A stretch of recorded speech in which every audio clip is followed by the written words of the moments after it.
Bismillahirrahmanirrahim. Assalamualaikum warahmatullahi wabarakatuh. Perkenalkan, nama saya Anissa Nurul Fajria dengan NIM 105281105923. Prodi Bimbingan dan Konseling Pendidikan Islam, Fakultas Agama Islam, Universitas Muhammadiyah Makassar. Di sini saya akan menjelaskan sedikit terkait keterampilan attending dan empati. Nah, keterampilan attending adalah kemampuan seorang konselor yang hadir secara penuh fisik dan emosional ketika ia sedang berinteraksi dengan konselinya. Attending itu ditunjukkan melalui bahasa tubuh, sikap, mimik wajah, dan perhatian penuh agar dapat membuat konselor ini merasa aman, diterima, dan dihargai. Nah, tujuannya itu untuk membuat suasananya lebih nyaman sehingga konselor ini dapat membuka dirinya dari masalahnya. Nah, selanjutnya saya akan menjabarkan sedikit terkait apa itu keterampilan empati. Nah, keterampilan empati ini ialah kemampuan seorang konselor untuk merasakan dan memahami apa yang dirasakan oleh seorang konseli ini, yang dimana konselor ini seolah-olah merasakan apa yang dirasakan oleh konseli ini. Namun konselor itu harus tetap menjaga objektivitasnya.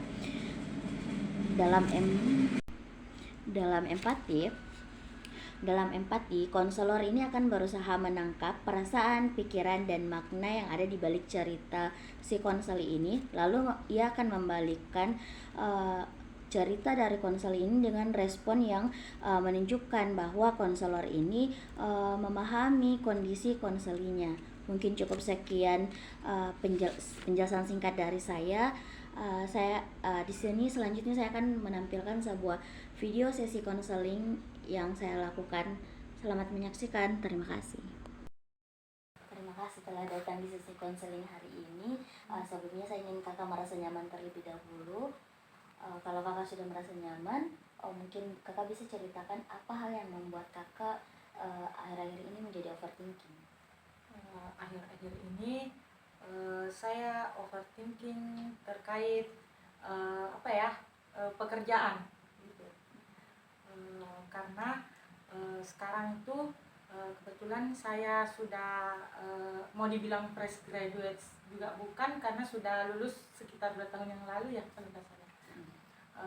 Sampai sekarang saya belum mendapat pekerjaan tetap, bukan karena tidak ada lowongan atau tidak ada peluang, tapi karena saya terhalang oleh bukan izin juga sih, tapi terhalang oleh keadaan yang memaksa saya untuk tidak bekerja untuk kali ini. Saya harus merawat orang tua saya yang fokusnya tidak boleh terbagi begitu. Kalau dari yang saya lihat, kakak ini merawat orang tuanya, sehingga ada fokus yang tidak bisa terbagi. Itu yang menjadikan kakak tidak bisa bekerja. Kira-kira kalau dari dirinya kakak sendiri, ada tidak hal yang ingin kakak lakukan kalau ketika misal ada peluang untuk bisa bekerja? Kalau peluangnya saya mau sekali untuk bekerja. Karena kenapa? Di satu sisi saya tidak mau menyia-nyiakan ilmu yang sudah saya pelajari selama beberapa tahun. Dan yang kedua, saya juga ingin membanggakan kedua orang tua saya begitu. Tidak hanya karena tidak karena merawat saja, tapi pasti sebagai anak saya juga ingin membalas jasa-jasa mereka melalui entah itu hasil jerih payah saya selama bekerja, atau saya ingin membahagiakan mereka dengan hasil kerja keras saya begitu. Seperti itu. Dari yang saya lihat tadi, dari yang saya dengar Kak, ada perkataan yang fokus seperti merawat orang tua. Boleh saya tahu misalnya kayak seperti apa fokus yang dimaksud ini, sehingga agar saya tidak salah paham dan Saya juga ingin mengetahui Kak, seperti apa fokus yang dimaksud ini, kenapa karena fokus ini sehingga Kakak menolak peluang-peluang tersebut.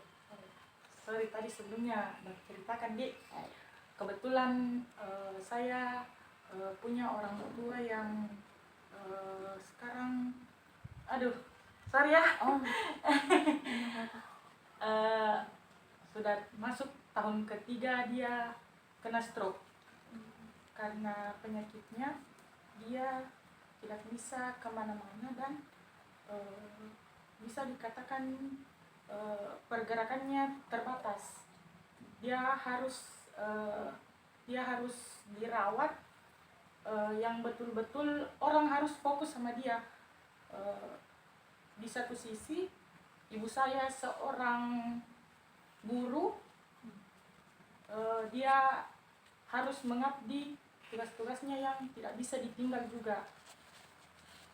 Saya memiliki saudara, pun saudara saya yang pertama itu sudah berumah tangga dan fokus sama rumah tangganya, dan yang saudara kedua saya itu dia sudah bekerja. Adik saya belum bisa diandalkan, masih kecil.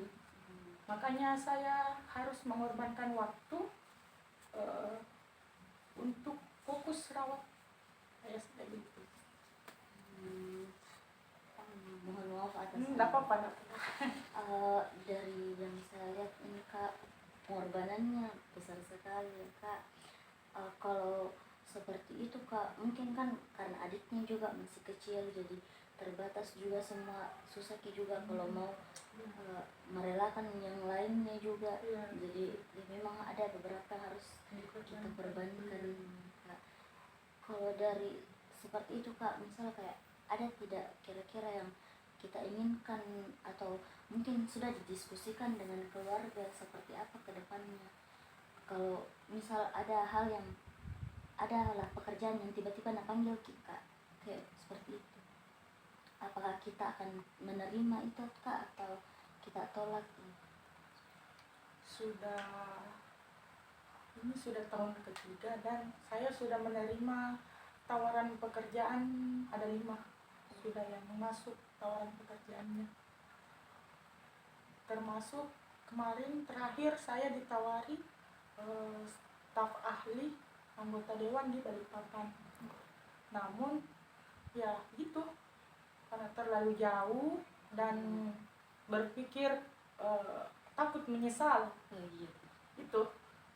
Itu yang selama ini yang menjadi overthinking saya.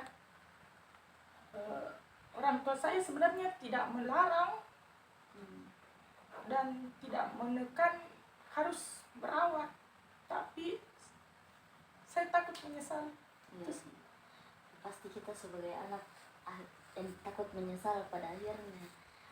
Gitu.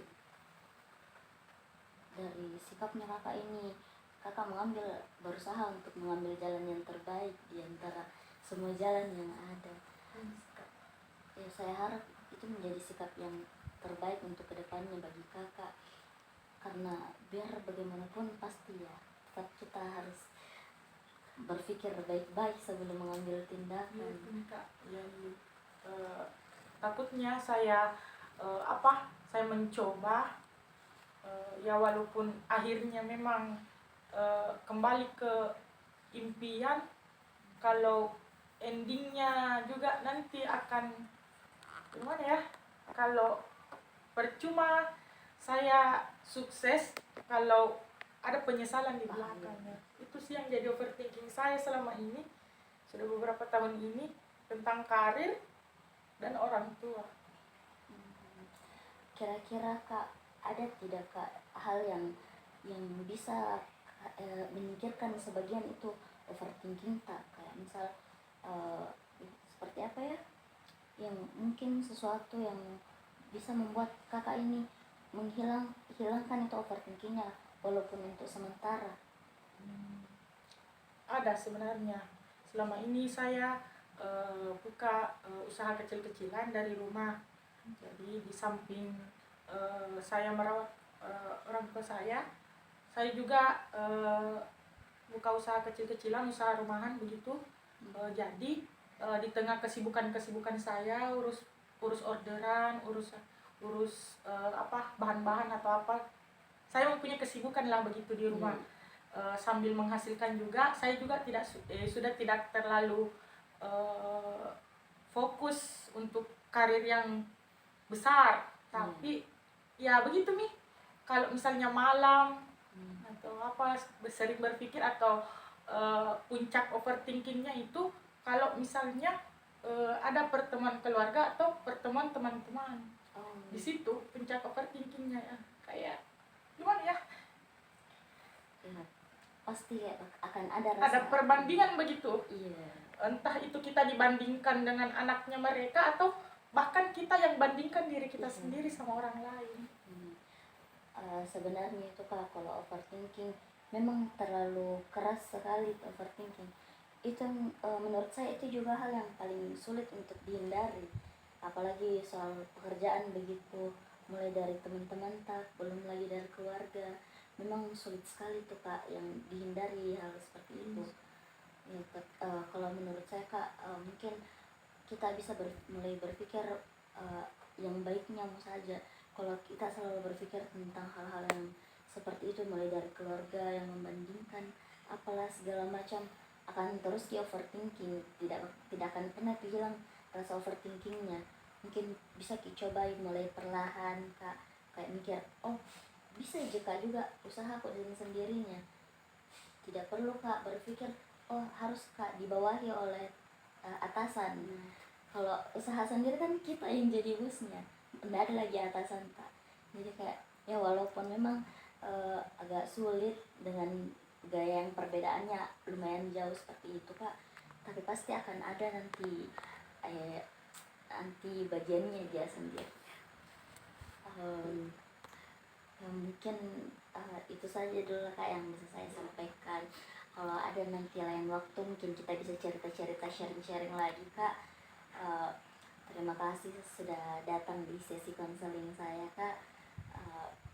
Mohon maaf ini bila ada sesuatu hal yang salah, atau kalau memang ada nanti yang mau kita tanyakan, nanti kita bisa tanyakan langsung ke saya Kak. Terima kasih Kak atas Terima kasih juga ya. Ya Kak. Itulah tadi video sesi konseling yang telah saya lakukan dari kasus video konseling saya yang mengalami overthinking ini.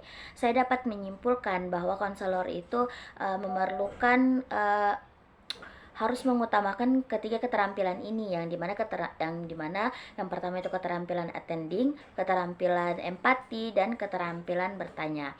Yang dimana keterampilan attending ini diperlukan untuk menghadirkan suasana aman dan nyaman bagi konseli agar konseli ini dapat membuka dirinya.